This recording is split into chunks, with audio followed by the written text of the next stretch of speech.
welcome to Fans of the Forge. We're here at the Grudge Match. I'm here with Joey Lynn, Season 5, Episode 1. You're a former wrestler? Former professional wrestler, and currently I'm a professional Santa Claus. Bass Pro Shops. Perfect. Shoo-in for it. So, you kind of got your start kind of here. Right. I made my first knife here. I was recently retired. I was here on vacation, seen Robby's shop. I went in there and made a knife and got hooked. 8 months later, forged in fire. That's pretty amazing, I gotta say. Yeah. 8 months later, be on the show. And I applied on a whim. I thought, nah, they ain't gonna bother me. I ain't got enough experience. But hey. They did, and I had a ball. I wasn't first and I wasn't last. So hey, it's not bad. Kind of happy about that. Yeah. So what did you think when you saw 4 other competitors when he came? Well, I guess the night before, did you know that it was going to be 5 y'all walking in? I didn't know it at first. They told me, that I needed to bring a knife with me. So I made a competition chopper to take with me. And we got there, and we're all wondering, why is there 5? And they didn't tell us until we started filming. Right. And we did that first elimination. Kind of preliminary thing, yeah. Yeah. Did you think your blade would make it through the ice block like Steve's blade did? I was scared, because we come in, we put our knives on a block of ice. Right. And we all know that cold makes metal more brittle. Right. So I'm thinking, man, my knife's sitting here chilling. Yeah. And I was the last one to do the ice block, but it went through good and no damage. It come out good. I still have the knife. I got it in a little display case. Oh, very nice. Very nice. What did you think of when you saw Matt smelling the boxes?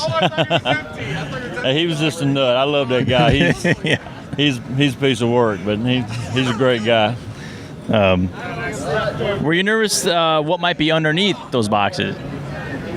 We all were. We just looked at it and said, "Oh no," and I almost swiped right and took that other box, but I stayed where I was at. And I opened that box. I told my daddy, I said, "You might see me cuss on TV a little bit, cause And I seen lawnmower blades. I'm like, "Oh no, not lawnmower blades." And I make knives out of lawnmower blades, but I don't make 11 to 14 inch blades, no more than 22 inch blades with a lawnmower blade. Right. Because you got these holes in it. It's really hard to, get that to not be holy. Did you feel that half of that blade would be right? Get you enough? No, because at the end, the blade I turned in was actually the 3rd blade that I attempted. Oh. I threw 2 on the floor. The second one, I laid on the anvil. I was gonna just say I'm turning it in, and then I looked at the clock. I had 30 minutes left, so I said, "No, I'm gonna make a blade." So I had a half a blade left over there. Mm-hmm. I split it down the middle through the holes, right, so I could forge out the piece that I needed, and I got it to the right parameters, but it ended up being a little too thin. Yeah. So it picked up a little curve because of being so thin. But I turned in a knife, and Doug Marcaida actually wanted my knife to go through. It was a split decision. You didn't see that on TV, but when Bill came out, he said we had a split decision. And Doug told me afterwards, when I took a picture with him, he said I was pulling for you. Oh, nice. So I believe it would have been. I could have got it to the point where it tested all right. I believe it would have been fine on that bone chop. Yeah. Because metal's tough. Right. So. Some kind of generic questions here. Do you do any Damascus?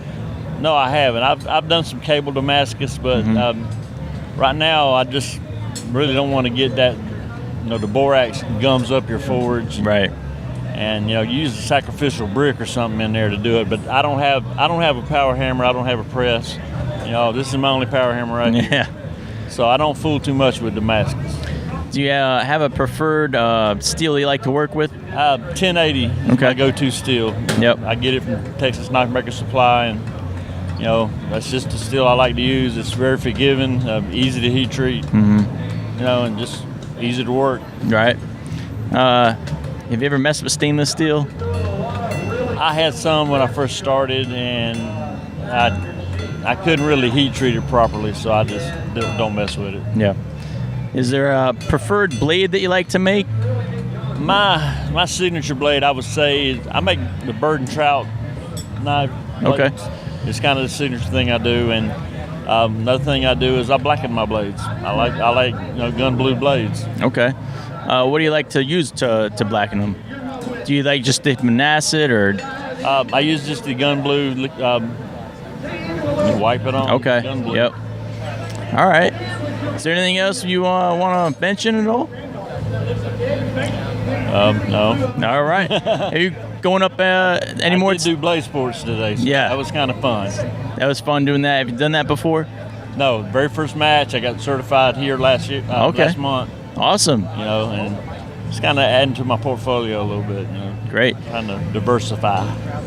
Do you have anyone you've been calling out for grudge matches? Well, yesterday I called out Billy Helton, and I ain't not bragging or anything, but I won. Yeah. So I was kind of happy about that. You hear that, Billy? Santa whooped your ass. I'm going against a fella right over here here in a little bit. Okay, cool. All right, well, we can't wait to see you up there, and thanks for doing the interview with us. All right, brother. All right, appreciate it. All right, Thanks. check this interview out and others, and we'll see you next time.